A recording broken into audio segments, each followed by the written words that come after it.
It was a stormy Valentine's Day morning in 2000, and a 9-year-old girl vanished into the shadows. She had packed her school bag the night before, slipped out into the cold, and walked alone into the dark. A decade later, all that remains is a buried backpack, a trail of haunting clues, and one question: why did Asha Degree leave? And where did she go? Valentine's Day, February 14th, 2000. It should have been just another school day in the quiet town of Shelby, North Carolina, a place where the roads are lined with modest homes and life moves at a gentle, predictable pace. Inside a small greenhouse on Oakcrest Drive, the Degree family was tucked into bed. Harold and Aquila Degree, hard-working parents, were asleep after a long day. Their 2 children, O'Brien, aged 10, and Asha, just 9, shared a bedroom down the hallway. Nothing about the night seemed unusual, but by morning, everything would change. Because by morning, Asha would be gone. Asha Jaquila Degree was the kind of child people remembered, even decades later. Polite, smart, a little shy. Asha was known for her sweet smile, her neat braids, and her deep love for basketball and books. At just 9 years old, she had a sense of responsibility that some adults lacked. She was the kind of kid who followed the rules. No talking back, no sneaking out, no surprises. She was also deeply sheltered. The Degrees were a religious family. No cable TV, no internet, no outside influences. Asha and her brother walked to school, came home, did homework, and went to church. Her parents were doing everything right, or so they believed. That's what made what happened so unimaginable. Sunday, February 13th, Asha had spent the weekend playing basketball for her school team. Her game on Saturday hadn't gone well. She fouled out, and her team lost. It upset her, enough that she cried when she got home. But by Sunday, she seemed better. She went to church, did her homework, and even laughed with her brother before bedtime. That night, around 8:00 p.m., the power went out in their neighborhood during a thunderstorm. The house was pitch black except for the occasional flash of lightning. Harold checked the flashlight batteries. Aquila lit some candles. They told the kids to get some rest and hoped the power would return by morning. At 9:00 p.m., Asha and O'Brien were in bed. The storm rattled the windows, but nothing else seemed out of the ordinary. Then came the moment no one can explain. At 12:30 a.m., Harold Degree came home from his second job. Like many fathers trying to provide, he worked late shifts to support his family. He peeked into the kids' room. Both were asleep. He went to bed. At 2:30 a.m., he checked again. Still asleep. Still fine. But sometime between 2:30 and 6:30 a.m., Asha quietly slipped out of bed, took her book bag, and walked out of the house. No one heard her. No doors creaked. No dogs barked. She was just gone. But here's the haunting part. She was seen. Between 4:00 and 4:15 a.m., multiple drivers reported seeing a small figure walking alone down Highway 18, just outside Shelby. One man, a motorist heading home from work, slowed down when he saw the child in the darkness. He thought it was strange. A little girl walking alone in the rain, wearing a white long-sleeve shirt and white pants, not even a jacket. He circled back, concerned, but when he approached, the girl suddenly ran off the road and disappeared into the woods. That was the last time anyone saw Asha Degree alive. At 6:30 a.m., Aquila woke the kids for school. She opened the bedroom door and found O'Brien sitting up in bed. But Asha's bed was empty, still made. Her book bag was missing. The panic was immediate. She called Harold at work. He raced home. They searched the house, the yard, knocked on neighbors' doors. But within an hour, they knew. This wasn't just a child hiding. This was something else. At 6:45 a.m., they called the police. Shelby police responded fast. They believed the Degrees. This wasn't a runaway. Asha had no history of rebellion. She wasn't depressed. She had no access to the internet, no known contact with strangers. By noon, dogs were brought in. Helicopters scanned the woods. Flyers went up. Volunteers combed the roadside. Then came the first break. 2 drivers, including a school bus driver, Both confirmed they'd seen Asha walking along the highway before dawn. That placed her about 1.5 miles from her home, in the middle of a stormy night. It made no sense. Investigators began piecing things together. Asha had packed a book bag the night before, carefully. She took her favorite Tweety Bird purse, some clothes, a copy of The Whipping Boy, and personal items, but not everything. Her wallet was still at home. No money, no house key. She hadn't told her brother, hadn't left a note. She just left. Some believed she had planned it, that maybe someone had convinced her to meet them. But how? She had no access to chat rooms, no cell phone.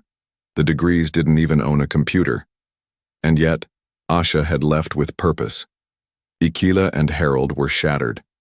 They stood in front of news cameras begging for help, holding up her photo, repeating her name like a prayer. They couldn't understand it.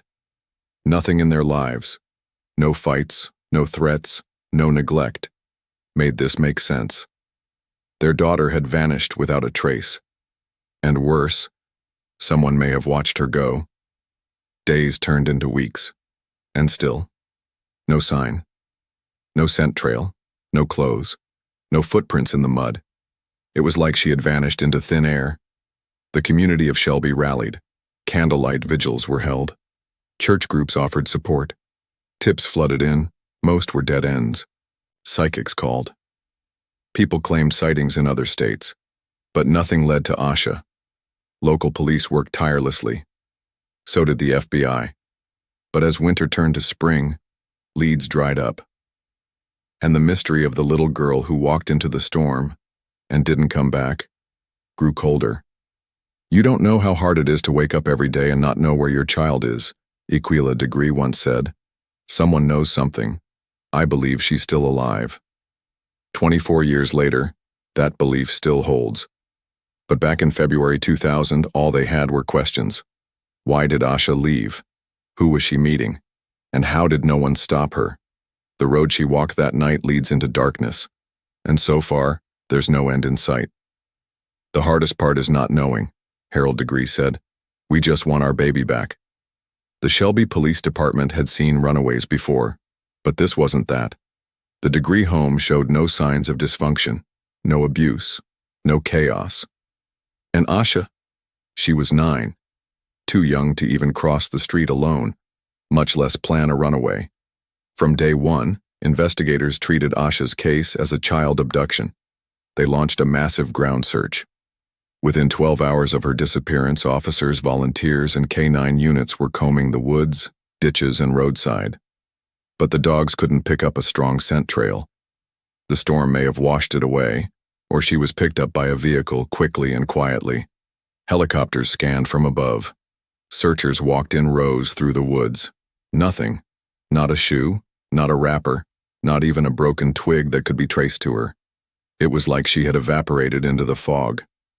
In a town like Shelby, something like this didn't happen. People left their doors unlocked. Neighbors waved from porches. But now, fear crept in. Parents held their kids closer. Strangers got second glances, and the Degree family became the center of it all. Hundreds joined the search. Church groups, school staff, people who had never even met the Degrees. The local church opened its doors for nightly vigils. Posters with Asha's face went up across Cleveland County. Billboards went up along highways with her picture and a message. Have you seen Asha Degree? Still, the days passed. Then the weeks. And then the hope began to thin. For over a year, there were no real breakthroughs. Then, August 2001. 18 months after Asha vanished, construction workers in Burke County, about 26 miles north of Shelby, were digging off the road near Highway 18 when they found something buried in a plastic trash bag. Inside was a black and gray backpack. It was Asha's, still zipped, still holding some of the belongings she'd packed the night she left. It had been buried, intentionally. Someone had gone out of their way to hide it. It was the first real clue. But it came with even more questions. The contents of Asha's bag weren't released in full. Investigators kept key details private, a common tactic in child abduction cases to separate real tips from false ones. But what they did reveal was enough to chill the spine. The Tweety Bird purse Asha had carried was inside. Her school supplies, some clothes, a copy of the book McElligot's Pool by Dr. Seuss, which hadn't come from her home or school. This strange item sparked new speculation. Had someone given her that book? Lured her?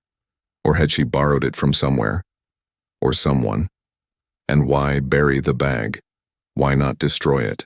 Unless the person who took Asha was trying to keep it as a souvenir or a message.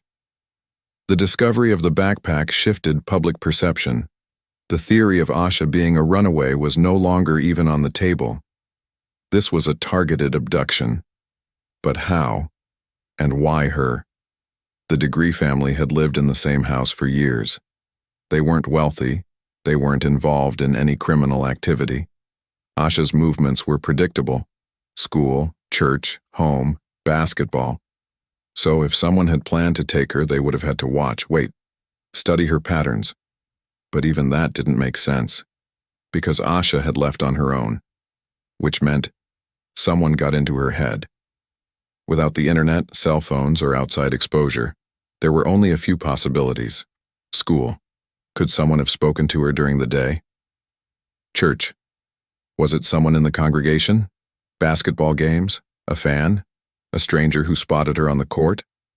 The idea that someone groomed her without using technology was chilling, but more disturbing. What if she wasn't groomed? What if she was tricked?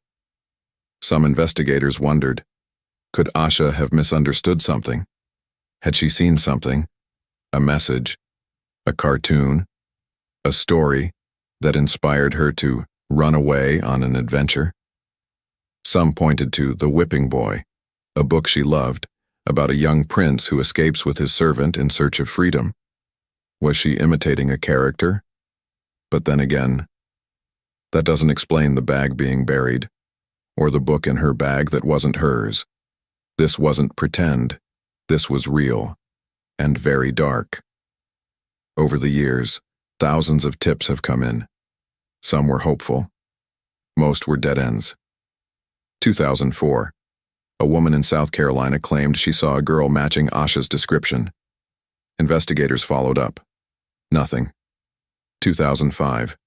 A man claimed he picked up a young girl on Highway 18 that night. The story didn't hold.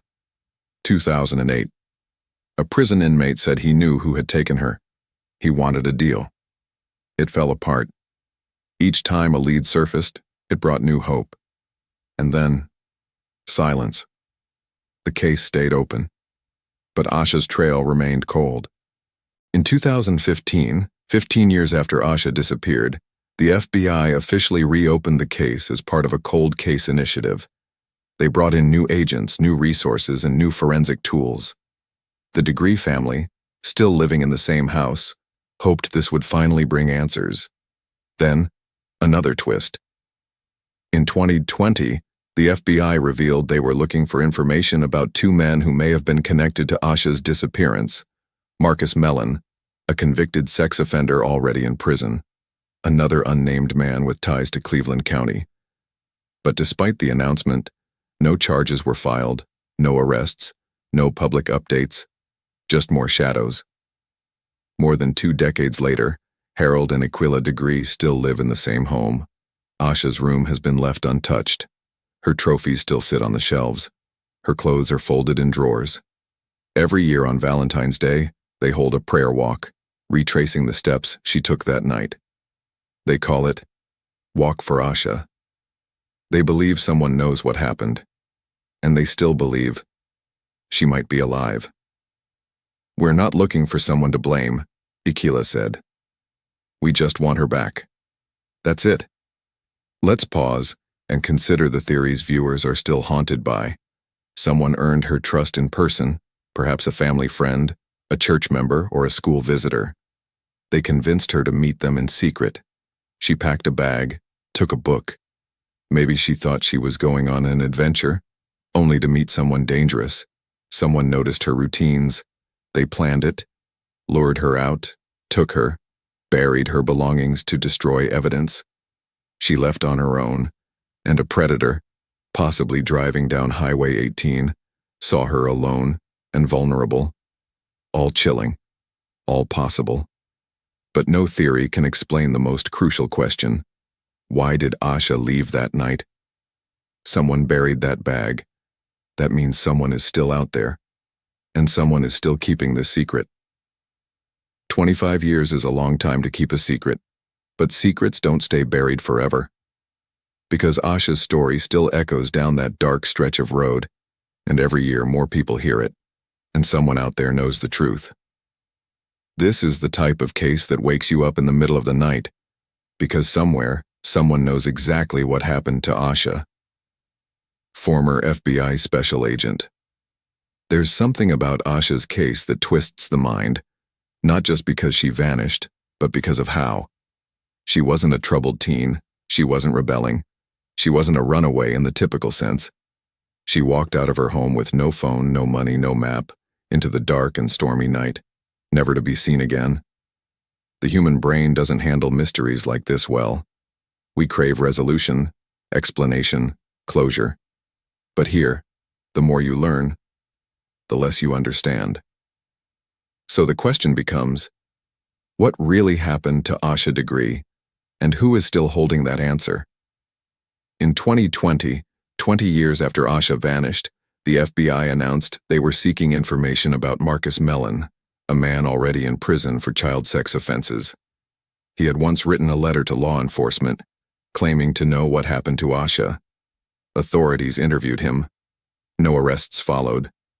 Was he telling the truth? Seeking attention? Or worse, confessing in code? Mellon had ties to Cleveland County. He knew the area well. He fit the profile of someone who might spot a child alone and seize the moment. But law enforcement never confirmed him as a suspect, just a person of interest. Which begs the question, was he the only one? Alongside Mellon, the FBI mentioned a second man, unnamed, still living in the community. Again, no arrest, no explanation, just a cold whisper in a case already buried in shadows. It raised more fear than clarity, because if someone involved in Asha's disappearance was still free, still walking the same streets, attending the same church events, shopping in the same grocery stores, that means the danger never left. The book found in Asha's backpack, McElligot's pool, has become one of the strangest and most symbolic parts of this case. It didn't belong to her school. It wasn't in her home library. So how did it get in her bag? And why that book? It's a Dr. Seuss story about a boy who imagines fantastic creatures in a small fishing pond. A tale of hope, escape, and imagination. Some think it was given to her by someone, a subtle lure, a symbol of adventure. Others believe she may have borrowed it from a classroom, a neighbor, or even the library, unknowingly taking a clue to her future with her. But then there's a darker theory. What if the person who took her put it there? What if it was left intentionally, a calling card? In the age of social media, Asha's case has taken on a new life. Reddit forums, YouTube documentaries, podcasts. Digital detectives have dissected every detail, from the weather patterns that night to the eyewitness timelines. Some noticed inconsistencies. Others pointed out areas that law enforcement may have overlooked. And while many online theories spiral into speculation, there's one thing they all agree on. Someone had access to her. Because a 9-year-old girl doesn't just walk out of her house in the middle of a thunderstorm without reason. And whoever gave her that reason planned it well. 2 separate drivers saw Asha walking along Highway 18 that morning. Between 3:30 and 4:15 a.m. in heavy rain, carrying a bag. Running away from the road when headlights approached, one driver turned around out of concern. When he circled back, she was gone. It's a haunting timeline, because those sightings are the last confirmed moments Asha was seen alive. And they suggest something chilling. She was scared, not calm, not walking toward a destination, but running, as if startled. Was it fear of being seen? Or was someone already following her? This theory suggests someone close to Asha, or pretending to be, encouraged her to leave. It may have started weeks before. A note passed in secret, a promise whispered near the basketball court, an idea planted about an adventure or meeting a friend. Not force, not violence, just manipulation. Enough to convince a sheltered child to leave her home, quietly, without alerting anyone. That kind of psychological grooming is rare, but not unheard of. Maybe she really did leave on her own, with innocent intentions.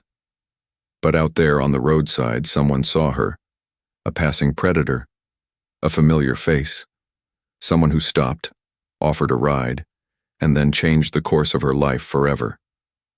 This theory hinges on the idea that no one planned to take her, until that night. One wrong moment, one wrong person, and the window of rescue closed in minutes. This theory haunts the town itself. It suggests that the person responsible is still there, still living in Shelby, still going to church, still holding the secret. They didn't confess, didn't panic, because maybe they didn't need to. They knew how to hide it, and no one ever suspected them. If this is true, then silence has been the greatest weapon of all. Today, the Degree family lives in the same home. The porch still has the same welcome mat. The door still opens to the same hallway, but one room stays frozen in time. Asha's room. They've kept it just the way she left it, as if she might walk through the door any minute. Her clothes still folded, her favorite doll still on the bed, her basketball jersey hanging in the closet. They haven't moved, haven't erased the memories, because to move forward might feel like giving up. And they haven't given up, not even for a moment. Every Valentine's Day, the day she disappeared, they walk, family, friends, strangers. They walk from her neighborhood to the billboard that bears her name and face. They pray. They speak her name out loud. They remind the world that Asha Degree was, and is, loved, that she wasn't forgotten, that she's still missing, and that someone out there still knows the truth. At the core of this mystery is a pain that's difficult to imagine. You wake up and your child is gone. No note, no goodbye, just emptiness. The police tell you they're searching. The community says they care. The media moves on, but you don't. Every day becomes a countdown. Every night becomes a question. What if she's still out there? What if she's alive? What if I stop looking and she comes home? Some cases leave behind blood, others confessions, some even offer closure. But Asha's story is different. It's the sound of rain on pavement, the creak of a front door, the quiet steps of a child into the night. And then, nothing. Just silence. And in that silence, a secret has been buried for 25 years. But one day, someone will speak. Because secrets don't stay secrets forever. The world has changed since Asha Degree disappeared. In 2000, there was no Facebook, no Ring doorbells, no smartphones tracking your every move. DNA testing was slower, surveillance cameras were rare, and missing children weren't viral headlines. They were local news at best. But time didn't bury Asha's story. Instead, it forced it to evolve. And as the years passed, the search grew quieter, but never stopped. Because some echoes are too loud to ignore. The Cleveland County Sheriff's Office still keeps Asha's file active. The FBI still checks in. And every few years, new tips surface, sometimes hopeful, sometimes hollow. What's different now is the technology. Today, the investigation doesn't rely on flyers stapled to telephone poles. It uses age progression software to show what Asha might look like as a teenager, as a young woman, as a 30-year-old. Geolocation analytics to remap the path she could have taken from her home to Highway 18. Forensic genealogy, the same technique used to catch the Golden State Killer, now applied to cases with even a single trace of DNA. But for all the science, one piece remains missing, a lead that sticks, something to connect the dots, a face, a confession, A clue left behind that was once overlooked. Without it, every theory still floats, weightless. The most haunting discovery in Asha's case was made in August 2001, a full 18 months after her disappearance. Her backpack. It was buried, wrapped in plastic, and found off Highway 18 in Burke County, about 26 miles north of Shelby. It wasn't tossed, it was hidden deliberately. That changes everything, because it means someone took the time and care to hide part of her story, to plant evidence where they thought it would never be found. Inside that bag were items Asha had packed herself: a marker, a change of clothes, that Dr. Seuss book, a pencil case. Her life, folded into a zippered canvas left underground. Who buried it? Why there? And what happened to everything and everyone else? With every anniversary, the same questions surface like ghosts. Did Asha make it to a meeting place? Was someone waiting for her? Someone she trusted? Was this a plan she'd kept secret out of fear? Or a manipulation she didn't recognize? If she was abducted, why leave the backpack? Why bury it? Some questions feel so basic, so painfully human, that it's hard to accept they haven't been answered. But Asha's case has one trait shared by the most disturbing cold cases. It is almost too clean. No suspects, no crime scene, no remains, no witnesses past 4:15 a.m., just absence. And that, more than anything, is what terrifies investigators. In 2021, the FBI again released a statement. They were still reviewing evidence, still following leads, still hoping someone would speak. The Degree family had long begged for anyone with information to come forward, even anonymously. And someone did. A call came in claiming Asha had been seen entering a dark green 1970s model Lincoln Continental or Ford Thunderbird that morning. This wasn't reported at the time. It surfaced years later. Too late? Maybe. Or maybe right on time. Because if that sighting was real, and that car was connected, it means the story we've believed all these years is missing a chapter, and whoever drove that car may have written the ending. Walk through Shelby today, and you'll still see Asha's face. On t-shirts, on posters, on the billboard her family placed along Highway 18, the last place she was seen. Her eyes look out, frozen in time, young, innocent, wondering. It's become part of the town's identity, a quiet wound beneath the surface. Everyone knows the name, everyone remembers the day, but not everyone talks about it. Some say it's too painful, others say they've heard rumors. A few still fear something larger at play, that maybe Asha's disappearance wasn't just a tragedy, but a secret being protected. And that truth, whatever it is, still lives here. Harold and Aquila Degree never stopped being parents. They still attend the prayer walks, still speak at awareness events, still maintain her room, just in case. They have never declared her dead. Not once. Because that would mean closing a door they still keep open. They don't call it closure. They call it justice. They want accountability, answers. And for someone, anyone, to say her name and explain what they did on that cold Valentine's morning. Until then, they live with the silence. A silence that no amount of love can break. But still, they try. In 2023, the FBI released an updated age progression image, a rendering of Asha at 32 years old. It was haunting. Same eyes, same lips, but older. A woman who never got to grow. The image was shared widely, across social media, on news channels, even on digital billboards across the Southeast. And for a brief moment, the internet lit up.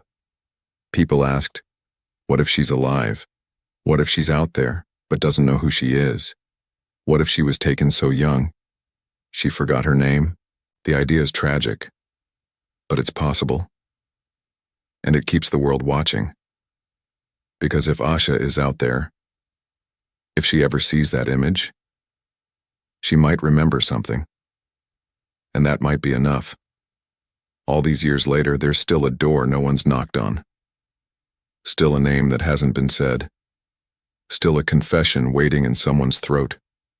Caught between guilt and fear. That's the nature of cases like this. They don't explode. They erode.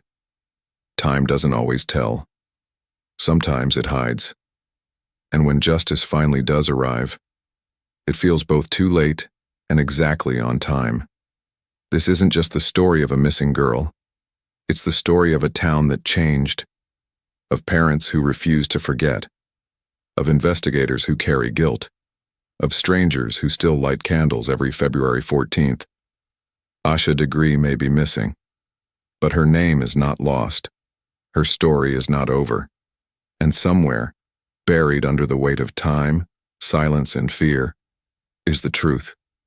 Still breathing, still waiting, still calling. Years passed, but the memory of that Valentine's Day never faded in Shelby. For the Degree family, time didn't move forward. It folded in on itself. Every morning felt like the one Asha went missing. Every phone ring was a possibility. Every knock at the door a maybe. Aquila Degree once said, "I think someone has her, and I think she's alive, because I don't think God would take her from me and not show me a sign." That belief, that faith, was all they had. The years that followed saw waves of activity, and just as quickly, silence. Investigators combed through tips. Some were credible, most were not. There were sightings in different states, false alarms, prison confessions that led nowhere. Then, in 2016, 16 years after she vanished, the FBI announced a possible new lead. A witness claimed to have seen Asha getting into the back seat of a dark green car the morning she disappeared. It might have been a 1970s Lincoln Continental Mark IV or a Ford Thunderbird. That car never turned up. Neither did its driver. 1 year after her disappearance, construction workers found a black trash bag buried off Highway 18 in Burke County, 26 miles north of Shelby. Inside was Asha's backpack, intact, wrapped in plastic, buried deliberately. Someone didn't just want it hidden. They wanted it forgotten. Among the items was a Dr. Seuss book that didn't belong to her, a piece that didn't fit, a clue that only deepened the mystery. The FBI took the backpack to Quantico. Forensics combed every inch. No DNA, no fingerprints, no answers. Every February 14th, the Degrees organize a walk. From their home to the billboard with Asha's face and back. It's not just a memorial, it's a message. We are still here, and we still want her home. Harold Degree, Asha's father, once said, "If she had died, we would have grieved." But this is worse. There's no closure. Shelby hasn't forgotten. Teachers, neighbors, church members, all remember that quiet, smart little girl with ponytails and glasses. Murals of her face are still painted in town. Her empty desk in the classroom was never filled. Every local child knows her name, even if they weren't born when she disappeared. And across the internet, a new generation of searchers has taken up the cause. True crime forums, Reddit threads, podcasts, YouTube stories like this one. Strangers now carry the weight of a little girl's story, hoping someone, somewhere, will finally break the silence. Over the years, the theories have multiplied. Some believe she was lured by someone she trusted, a groomer who manipulated her in secret. Others think she ran away from something at home, though there's no evidence of abuse or trauma. Still others believe she was trafficked, taken quickly and far, by someone who knew how to disappear. But no theory fits perfectly. No one has been arrested, and not a single confirmed sighting has come since that rainy morning in 2000. 25 years later, the question still burns. Why would a 9-year-old walk into the night and never return? What did she hope to find? And who was waiting in the dark? She should be 34 years old today, maybe with a family of her own. But she's still out there, not just in pictures or missing posters, but in the hearts of everyone who still dares to hope. If this story moved you, help it move others. Like, comment, and share. Let Asha's name reach someone who needs to hear it. And if you want more real-life mysteries like this one, subscribe now, where the forgotten stories are never truly gone.